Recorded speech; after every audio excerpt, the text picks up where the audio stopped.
Get out of this seat right now. I won't ask again. I own this plane. I'm not going anywhere. You need to get off this plane right now! I am not going anywhere, you hear me? Captain, please. Sir, you need to move. That seat isn't yours. The words cut through first class like a blade. Conversation stopped mid-sentence. A glass of champagne hovered in the air, untouched. Somewhere behind row 3, a seatbelt clicked open, then froze. Marcus Reed didn't move. He sat in seat 2A window side, spine straight. One hand resting lightly on the armrest, the other holding a folded boarding pass. His suit wasn't flashy. Dark navy, clean lines. The kind of suit that didn't ask for attention but carried it anyway. The flight attendant stood beside him. Lauren Pierce, early 30s. Perfect posture. Smile trained, but gone now. Replaced with something tighter, sharper. I said, "Sir, we're going to need you to relocate." Her voice was calm, too calm. The kind of calm people use when they've already decided you don't belong. Marcus looked up slowly, not angry, not confused, just steady. "I'm in the right seat," he said. Quiet, controlled. Across the aisle, a man in a gray blazer shifted in his seat, pretending to read. His eyes flicked up, then down again. No one wanted to be part of this. But no one looked away either, because sitting right next to Marcus, legs crossed like she owned the cabin, was Victoria Langford, late 40s, blonde hair pulled back tight. Sunglasses resting on her head like a crown, her handbag placed neatly on the empty space beside her. Not her seat, but no one had questioned it, until now. She didn't even look at Marcus at first, just kept scrolling on her phone. "I've already settled in," she said, almost bored. "There must be a mistake." Marcus held up his boarding pass. Just enough for Lauren to see. "Seat 2A, that's me." Lauren hesitated, just for a second. Then she turned to Victoria, her tone softened. "Mrs. Langford, I understand. Let me see what we can do." And there it was, not policy, not fairness, priority. Victoria finally looked up. Her eyes moved over Marcus, slow, measuring. The pause lingered a beat too long. "You don't look like you're supposed to be sitting here," she said, not loud, but clear. Every word landed. The man in row 1 shifted again. A woman across the aisle pressed her lips together. Someone near the back raised a phone slightly, then lowered it. Marcus didn't react, not on the surface. But inside, something old stirred. Not anger, recognition. He'd heard this before, different places, different voices, same message. "You don't belong." Lauren cleared her throat. "Sir, we do have another seat available. Row 3, Azel." Plenty of legroom. Marcus let out a slow breath. "You're asking me to move," he said, "from the seat I paid for." Lauren nodded, already moving toward resolution. To avoid any discomfort for our valued guest. Valued. The word hung in the air. Marcus looked at Victoria again.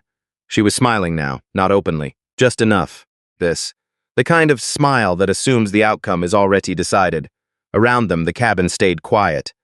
No one stepped in, no one asked questions. Because this wasn't new, this was how it worked.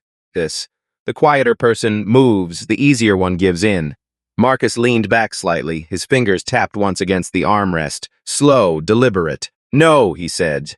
The word wasn't loud, but it stopped everything. Lauren blinked. "I'm sorry, I'm not moving." Now the tension shifted. You could feel it, like pressure building before a storm. Victoria let out a small laugh. Sharp. "This is ridiculous," she said. "Why are we even arguing? It's just a seat." Marcus nodded once. "If it's just a seat," he said, "then you can sit in yours." Silence. Thick now. Heavy. Lauren's expression changed, the patience thinning. "Sir, I'm going to need your cooperation." Marcus looked at her. Really looked this time, not hostile, but firm. "I've been cooperating," he said. From the moment I sat down, a beat passed, then another. And somewhere between those seconds, something shifted in the room. Because this wasn't about a seat anymore. It never was.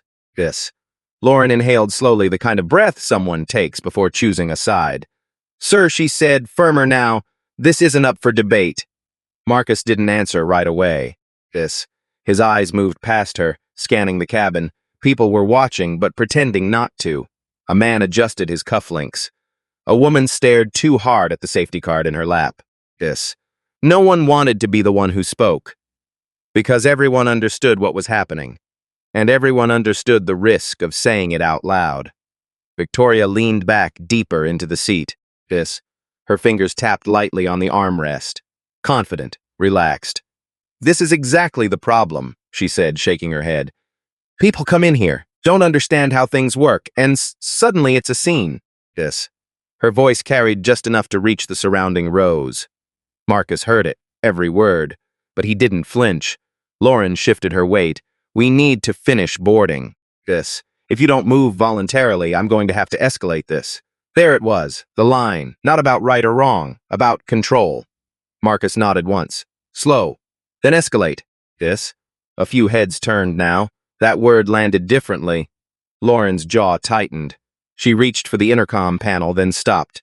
Thought better of it. Instead, she stepped back and signaled toward the front of the cabin. Moments later, footsteps. Measured. Heavy. Captain Daniel Brooks appeared in the aisle. Mid-50s. Broad shoulders. The kind of presence that usually settled situations before they grew. Not this time. "What's going on?" he asked, voice low but carrying. Lauren spoke quickly. "We have a seating issue. This passenger is refusing to relocate." Captain Brooks turned to Marcus, studied him, then to Victoria. Her posture changed instantly. Softer voice. Polite smile. "Captain, I always sit here." There must have been a mix-up. I've flown this route for years." Marcus watched the exchange, not surprised. The captain nodded slowly, processing. Then back to Marcus. "Sir, can I see your boarding pass?" Marcus handed it over without hesitation. The captain looked at it, read it twice.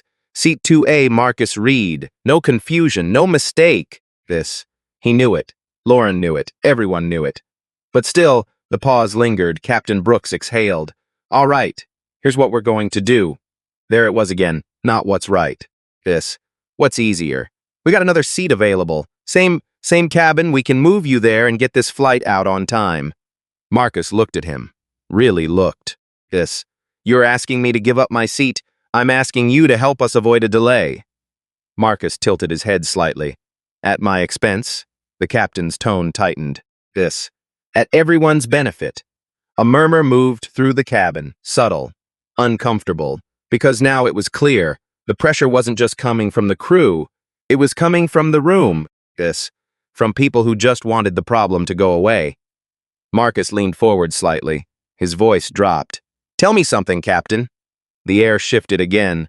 "Would you ask her to move? If I were sitting where she is?" Silence. Sharp. Immediate. Victoria's smile disappeared. Lauren froze.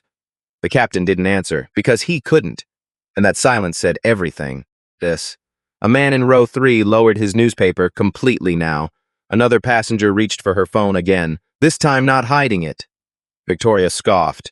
"Oh, please, don't turn this into something it's not." Marcus didn't look at her. "This already is something," he said. His voice stayed calm, but there was steel under it now. "From the moment I walked in, The captain shifted his stance. "Uncomfortable. This has nothing to do with—" "It has everything to do with it," Marcus cut in, not loud, but final. Another pause. Longer this time. The kind that makes people look at themselves, even if they don't want to. Lauren glanced at the captain, waiting. He looked back at the boarding pass in his hand. Then at Marcus, then at Victoria. 3 choices. Only one was right, but right wasn't always what people picked. He handed the boarding pass back. "Sir," he said carefully, "I'm going to ask you one more time." The cabin held its breath. "Will you move, or will we have to remove you from the aircraft?" And just like that, the line had been crossed. The words hung in the air longer than they should have. "Remove you from the aircraft." Marcus didn't react right away. He just sat there, still, breathing slow, like he had heard something familiar, something old. Around him, the cabin shifted, not physically, but emotionally. People leaned in without meaning to. A woman in the second row pressed her lips together. Her fingers tightened around her glass. A man near the aisle shook his head once. Subtle, almost invisible, because now it was clear. This wasn't a misunderstanding. This was a decision. Marcus lifted his eyes to the captain. You're serious. Captain Brooks held his ground. But there was something different now. Less certainty. More pressure. I need you to cooperate, he said. Marcus gave a small nod, not agreement, recognition. I've been cooperating, he replied, every step of the way. Lauren shifted beside them. Her patience was thinning fast. Sir, refusing a crew instruction is a violation of federal regulations. We don't want this to escalate. Marcus turned his head slightly, looked at her. You already escalated it. That landed. Hard. Victoria let out a sharp exhale. This is unbelievable. We're delaying an entire flight because of one person. Her voice was louder now. Deliberate. She wanted the room on her side. A few passengers shifted uncomfortably. Someone whispered, "Come on, man," under their breath. Not loud enough to own it. Just loud enough to push. Marcus heard it. He always heard it. That quiet pressure to give in. To not make things harder. To not make people uncomfortable. He leaned forward, rested his elbows on his knees. His voice dropped. You ever notice, he said slowly, how the person being asked to move is always the one expected to stay calm?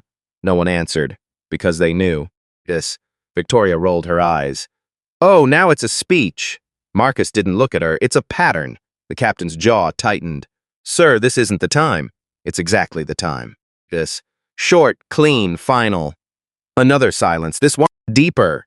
Lauren glanced toward the front of the cabin, then back at the captain, waiting for direction. Captain Brooks made the call. He stepped back, reached for his radio clipped at his belt. Ground, we're going to need assistance at the aircraft, he said quietly, but not quiet enough. The words moved through the cabin like a ripple. Assistance. That meant security. A woman near the window covered her mouth. A man across the aisle straightened in his seat, suddenly alert. Phones came out now, not hidden, not subtle. Victoria's expression shifted. Just for a second, not fear, but something close to it, because things were moving faster now, beyond her control. Lauren leaned in again, lower voice this time. Sir, once security gets here, this becomes something else. I'm asking you to reconsider. Marcus looked up at her. For the first time, there was something softer in his eyes, not weakness, understanding. I've spent my whole life reconsidering, he said quietly. A beat. Just not today. That hit differently. Lauren stepped back. There was nothing left to say. The cabin felt smaller now, tighter, the air heavier. Outside, through the small oval windows, the airport lights flickered against the darkening sky. Ground crew moved in the distance, routine, normal. Inside, nothing felt normal. Victoria crossed her arms, her confidence returning in small pieces. This is what happens, she muttered, just loud enough. People don't know their place anymore. That one landed, not just on Marcus, on everyone. A man in row 3 looked up sharply. His eyes moved from Victoria to Marcus. Then down again, like he didn't want to be seen choosing sides. Marcus heard it, every word. He sat back slowly, straightened his jacket, smoothed the sleeve, calm, controlled, but something had shifted. Not anger, resolve, because this wasn't about a seat. Not anymore. It was about a line. And once you see that line clearly, you don't step back from it. You step forward. Footsteps echoed from the front of the cabin. Heavy, purposeful. Security had arrived, and now there was no going back. The footsteps got louder, slow, heavy, measured. 2 airport security officers stepped into the cabin, dark uniforms, calm faces. The kind of calm that comes from doing this too many times. Everything went quiet again. Not just quiet. Still. The first officer, a tall man in his early 40s, scanned the row.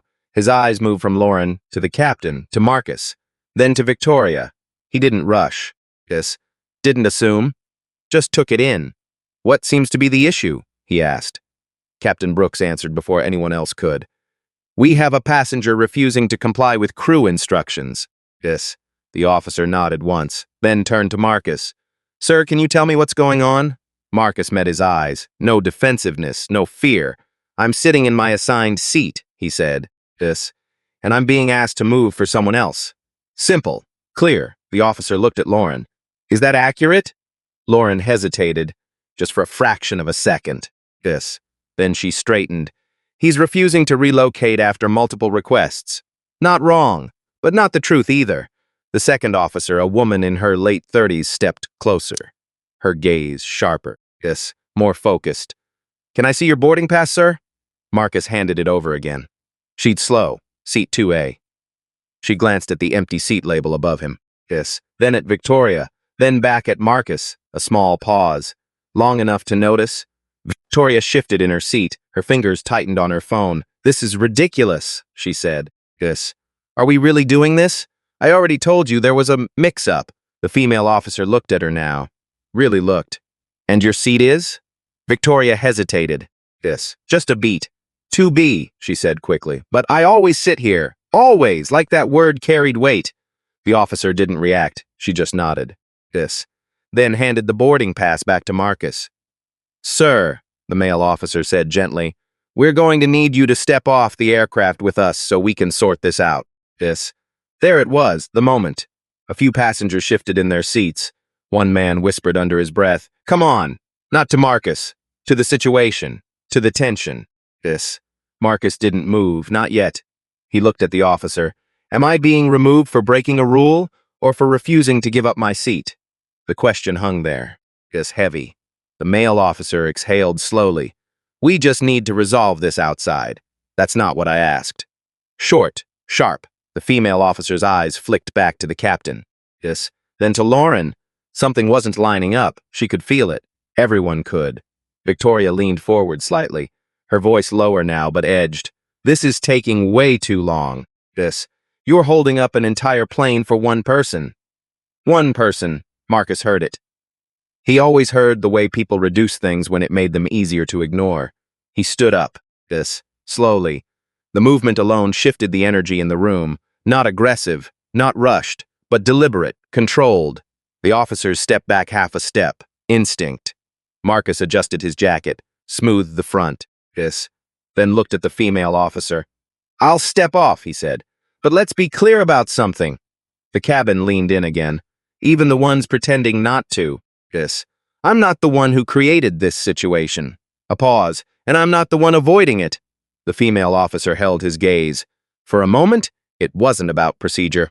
Yes, it was about judgment. She gave a small nod, understood, stood.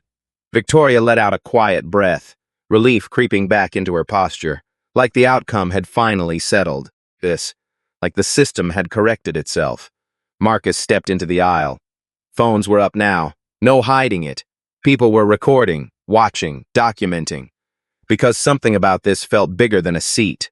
This, bigger than a flight. As Marcus walked forward, he passed row 3. A man there looked up at him. Not embarrassed this time, ashamed. Their eyes met for a second. Yes, that was enough. Marcus kept walking. The officers led the way.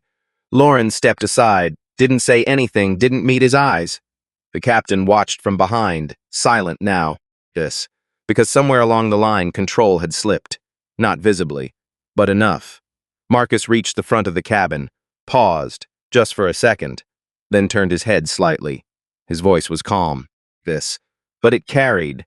This isn't over. Not a threat, a statement, and somehow that felt heavier. He stepped off the plane, and the moment the cabin door closed behind him, something shifted. Because deep down, everyone knew.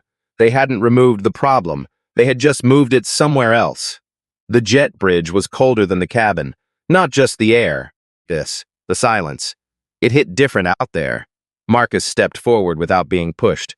The 2 officers walked beside him, not behind. That mattered. Small detail.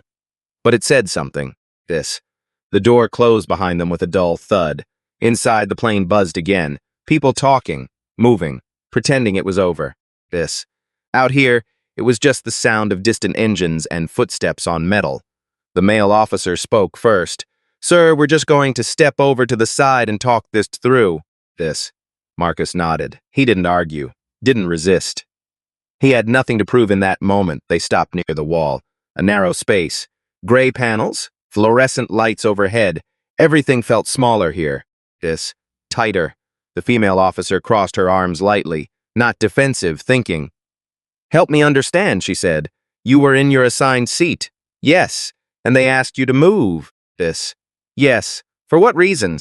Marcus lisped a slow breath. That depends on who... The male officer glanced at his partner. Something in that answer landed. Yes. You're not being charged with anything, he said. We just need to resolve the situation so the flight can depart. Marcus gave a small nod.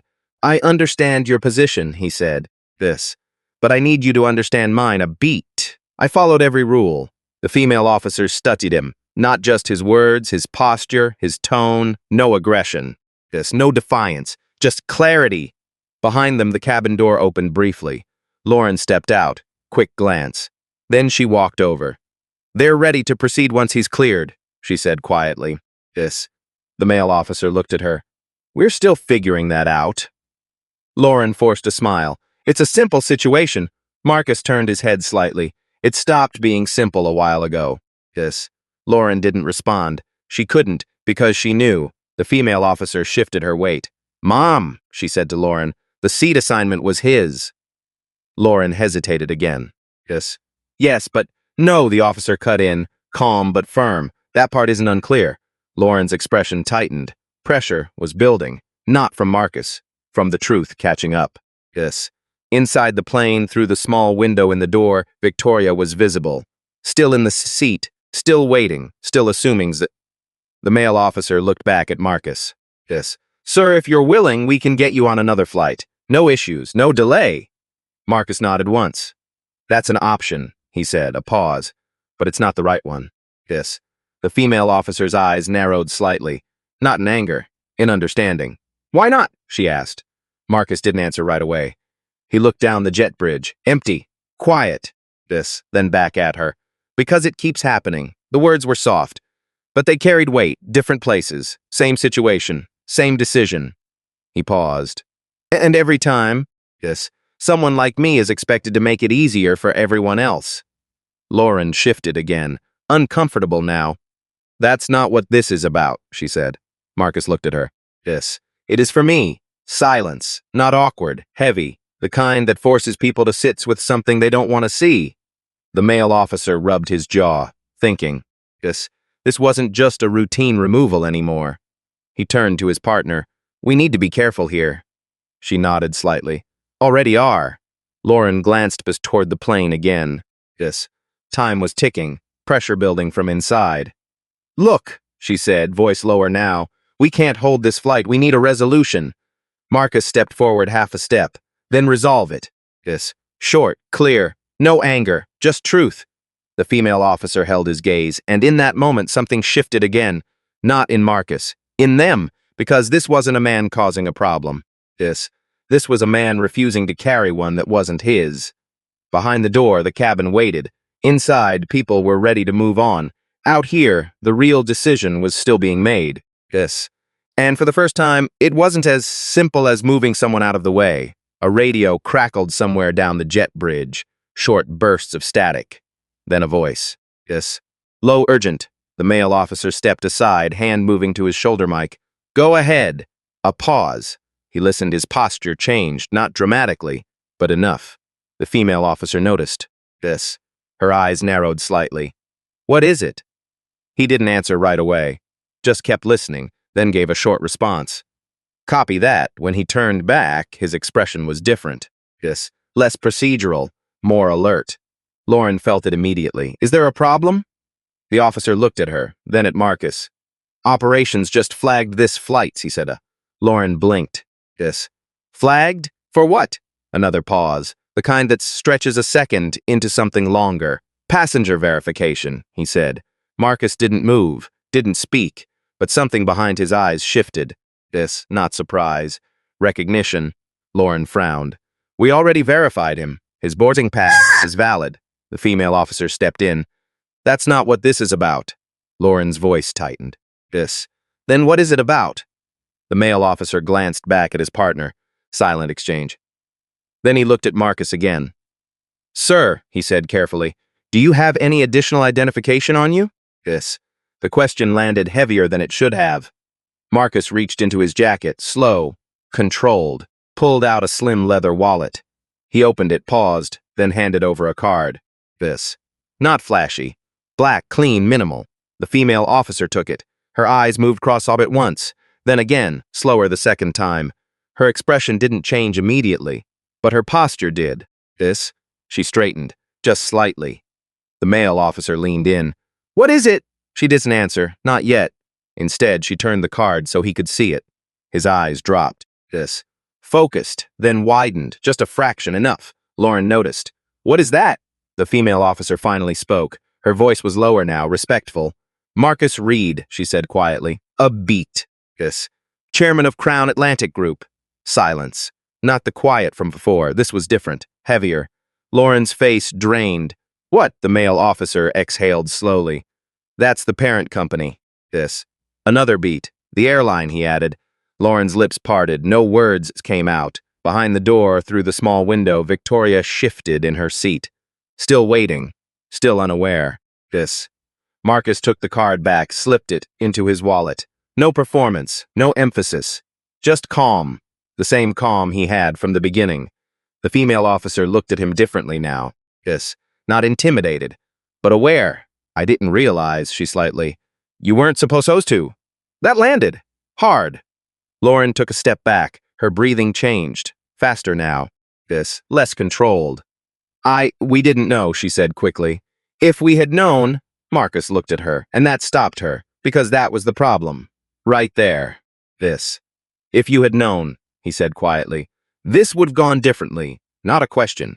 A statement. Lauren swallowed. Her eyes dropped, because she knew the answer. Yes, she said. This. Barely audible. Marcus nodded once, and that's exactly why it matters. The words didn't need volume, they carried anyway. The male officer stepped back, clearing space now, not blocking. This. Not directing. The balance had shifted, not suddenly, but completely. Inside the cabin, the door opened again. Captain Brooks stepped out this time. His eyes moved quickly between the officers. Yes, Lauren. Marcus, what's the delay? He asked. Then he saw it, felt it. Something was off. The female officer met his gaze. Yes. Captain, she said, calm but firm. You're going to want to take a closer look at this situation. A pause. Very close. The captain frowned. What are you talking about? Yes. Marcus didn't speak, didn't need to, because the moment had arrived. Not loud, not dramatic, but undeniable. The truth had finally caught up, and now it was standing right in front of them. Yes. Captain Brooks didn't speak right away. He just looked at Marcus. Really looked this time. Not as a passenger, not as a problem, as a man he should have recognized sooner. Yes. You're with the company? He asked, voice lower now. Marcus held his gaze. I am the company. Silence. Sharp, immediate, the kind that strips everything else away. This. Lawrence's hand moved to her mouth, not dramatic. Instinct. The male officer stepped back another half step. Space, respect. The female officer didn't move, but her posture shifted again. Straighter now. This. Intentional. Captain Brooks blinked once, processing, then again. His shoulders dropped slightly. Not weakness, realization. I wasn't aware, he said. Marcus nodded. That's the point. Those words hit harder than anything before. Yes, because now there was no confusion left, no gray area, just truth. Behind the door, the cabin murmured. Passengers shifting. Phones still out. Waiting, Victoria still sat in 2A. This. Still thinking she had won. The captain ran a hand across his jaw. Slow, controlled, trying to recalibrate. Mr. Reed, he said carefully, this situation got out of hand. Marcus didn't respond. This.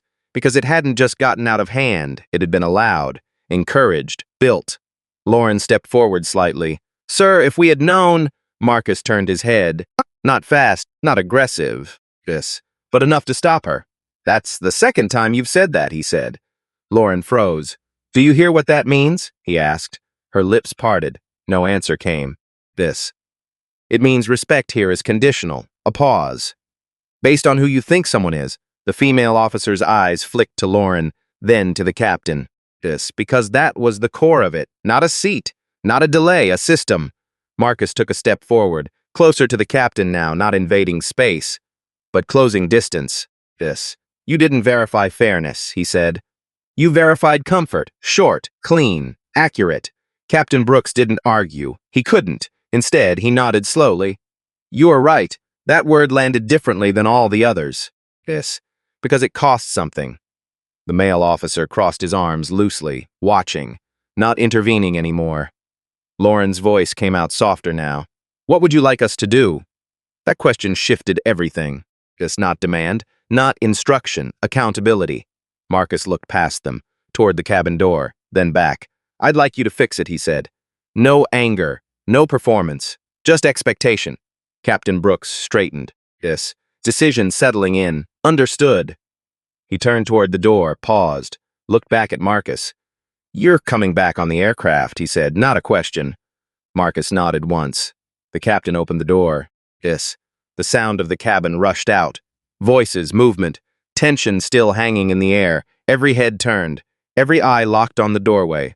First the captain stepped in, then the officers, then Marcus. And just like that, the energy shifted again. Not loud, but undeniable.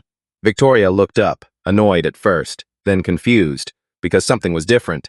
Lauren followed behind, slower now. Quieter, the captain moved down the aisle. Direct, no hesitation. Stopped at row 2. Mrs. Langford, he said, her smile returned, automatic, confident. Yes, Captain? He didn't smile back. I'm going to need you to move to your assigned seat. Silence. A different kind this time. Victoria blinked. Excuse me? This seat, he said, pointing, belongs to Mr. Reed. Her expression hardened. We already discussed this. No, the captain said, short, firm. We didn't, that landed. The cabin held its breath again. Victoria looked around. For support, for agreement. But it wasn't there anymore, not like before. Because now, everyone knew. And once people know, they don't see things the same way again. Please gather your belongings, the captain said. No room left, no softness, just correction. Marcus stood in the aisle behind him, quiet, watching, not with satisfaction, with something else, something heavier. Because this wasn't about winning. It was about being seen, finally, for exactly who he had been the whole time. Victoria didn't move, not at first. She just stared at the captain. Like she was waiting for him to correct himself. Like this was a misunderstanding that would fix itself if she held her ground long enough. I think you're overreacting, she said, voice tight but controlled. This was already handled. Captain Brooks didn't blink. It was mishandled. That word landed hard. A few passengers shifted in their seats. Someone near the window let out a quiet breath they didn't realize they were holding. Victoria's fingers tightened around her phone. I've been flying with this airline for years. The captain nodded once. And today we're going to follow the rules. Simple, direct, no extra words. Victoria looked around again, slower this time, searching for support, for someone to back her up. But the room had changed. A man in row 1 looked away when their eyes met. A woman across the aisle adjusted her bag, avoiding eye contact. The silent agreement from earlier was gone. Because now everyone knew, and knowing changes things. Victoria let out a short laugh, not amused, defensive. So this is how you treat loyal customers now? No one answered. Marcus stood behind the captain, quiet, still, watching, not stepping in, not pushing, just present. That alone shifted the balance. Lauren stepped forward slightly, her voice softer now. Messieurs? Langford will assist you with your seat. Victoria snapped her head toward her. Oh, now you're telling me to move? Lauren didn't respond right away. Because there was no good answer. Only the truth. Yes, she said finally. Quiet, but clear. Victoria's face flushed. A mix of anger and something else, embarrassment. She reached for her bag. Slower than necessary, deliberate. If she had to move, she was going to make it known she didn't agree. As she stood, the cabin shifted again. Eyes followed her, not openly. But enough. She stepped into the aisle. Paused, turned slightly toward Marcus. You could have handled this differently, she said. Her voice was lower now, controlled, trying to hold on to something. Marcus met her eyes, calm. You could have too. No edge, no anger, just truth. That hit harder than anything else. Victoria held his gaze for a second longer, then looked away. She moved down the aisle.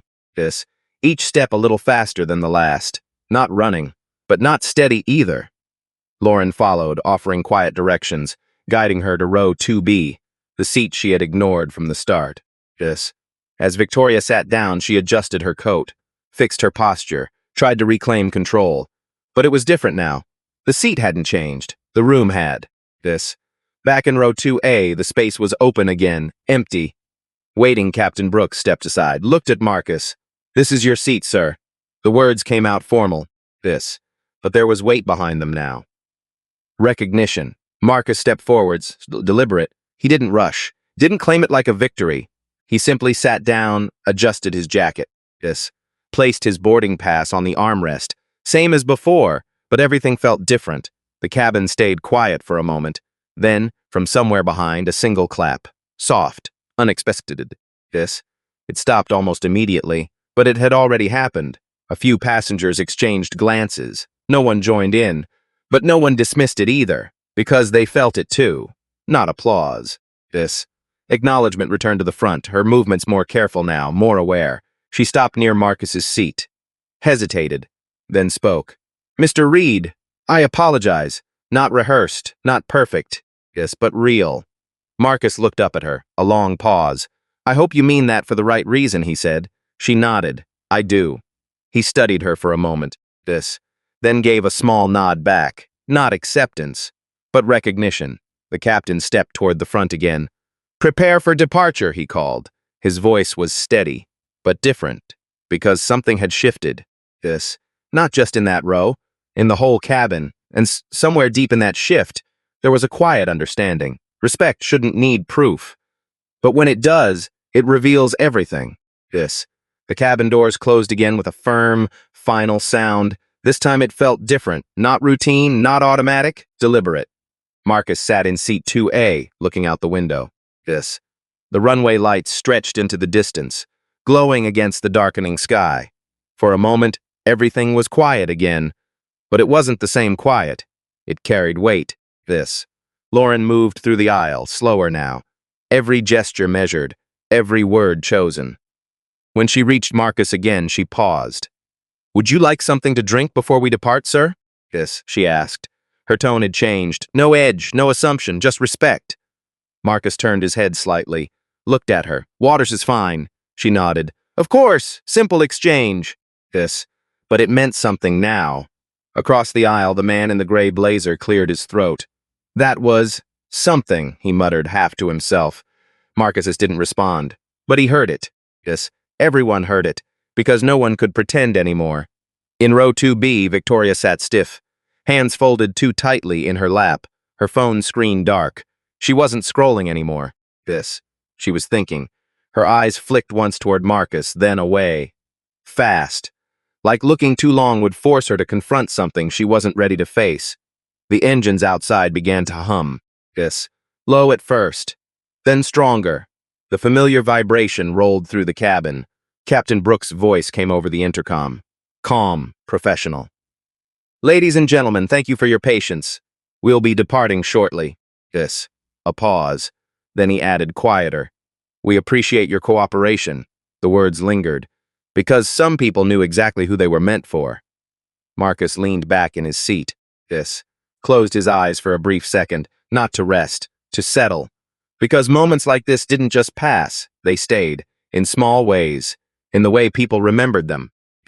In the way they changed what came next. Lauren returned with the water. She placed it gently on the tray. "Here you go, Mr. Reed." He nodded. "Thank you."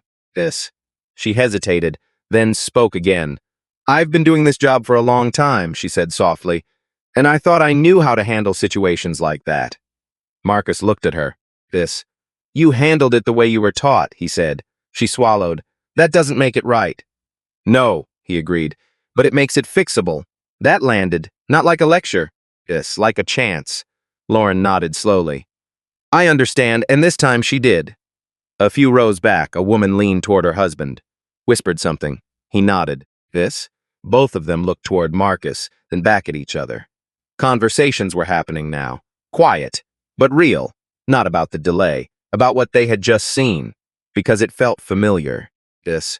Too familiar, Marcus picked up the glass of water, took a slow sip. Across from him, Victoria shifted again. Finally, she spoke. Not loud, not for the room, just enough for him to hear. "I didn't think it mattered." Marcus turned his head, looked at her. She kept her eyes forward, not meeting his. "I thought It was just how things worked, she continued. Yes. A pause. They usually do, Marcus said. That wasn't comfort. That was truth. She nodded once. Barely. I guess that's the problem, she said. Marcus studied her for a moment. It's not judging, not excusing, just seeing. Then he faced forward again. Outside, the plane began to move. Slow at first, then steady. As it taxied toward the runway, the cabin settled into a new rhythm. Same seats, same people, but something had changed. Not everything, but enough. Because sometimes it only takes one moment. One refusal, one line drawn clearly, to remind everyone else. What should have been obvious all along. Respect isn't earned in moments like this, it's revealed. And once it's revealed, you don't forget it. The plane lifted off the runway with a steady pull. No rush, no drama, just weight rising into the air. Marcus sat still as the city lights fell away beneath him. Rows of glowing streets stretched into darkness, then disappeared behind the clouds. Inside the cabin, the noise settled into a low, constant hum. Normal again, at least on the surface. But the air inside still carried something else. Something quieter. Something that stayed. Lauren moved through the aisle one more time before takeoff service. This time she didn't rush. She paused at each row, made eye contact, spoke clearly, not performing, present. When she reached Victoria, she stopped. "Mom, can I get you anything?" Her tone was even, professional, but Victoria looked up, hesitated. "No," she said softly. "No edge, no attitude, just a word." Lauren nodded and moved on.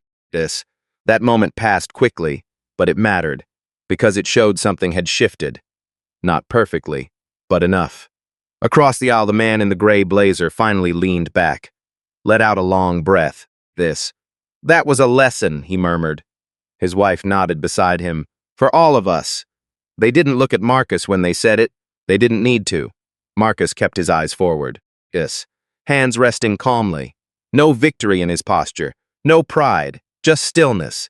Because this had never been about proving something. It had been about refusing something. Refusing to be reduced. Refusing to be moved without reason. Refusing to make himself smaller so someone else could stay comfortable. The seatbelt sign turned off with a soft click. Passengers shifted, adjusted, reached for bags. Routine returned, but not the same routine. Captain Brooks stepped out of the cockpit a few minutes later. Walked down the aisle, not rushed, not formal. When he reached Marcus, he stopped. "Mr. Reed," he said. Marcus looked up. The captain nodded once. "I owe you an apology. No speech, no explanation." "Just that." Marcus held his gaze. "I appreciate that," he said. The captain hesitated, then added, "I should have seen it sooner." Marcus nodded slightly. "Now you will. That was enough." The captain moved on. No more words needed. Further back, a young man scrolled through his phone, then stopped. He replayed part of the video he had recorded earlier, watched it again. Slower this time. Not for entertainment. For understanding. He lowered the phone, sat back, thinking. Because what he saw wasn't just a moment, it was a pattern, and now he couldn't unsee it. Victoria sat quietly. Hands folded again, but not tight this time, loose. Her eyes moved once toward Marcus, then down. There was no defense left, only reflection, and that was where change started. Marcus reached for his water again, took a slow sip, set it down. Outside, the clouds stretched wide and endless. Inside, something had settled, not perfectly, but honestly.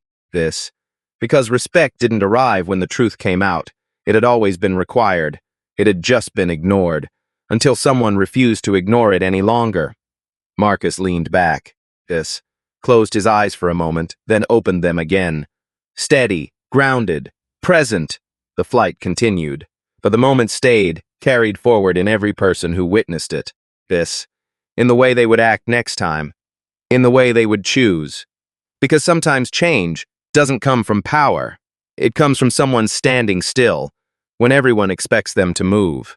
If this story stayed with you, take a second to support it. Like the video so more people can hear it. Subscribe if you believe stories like this still matter. And leave 3 words in the comments that mean something to you. Justice must stand.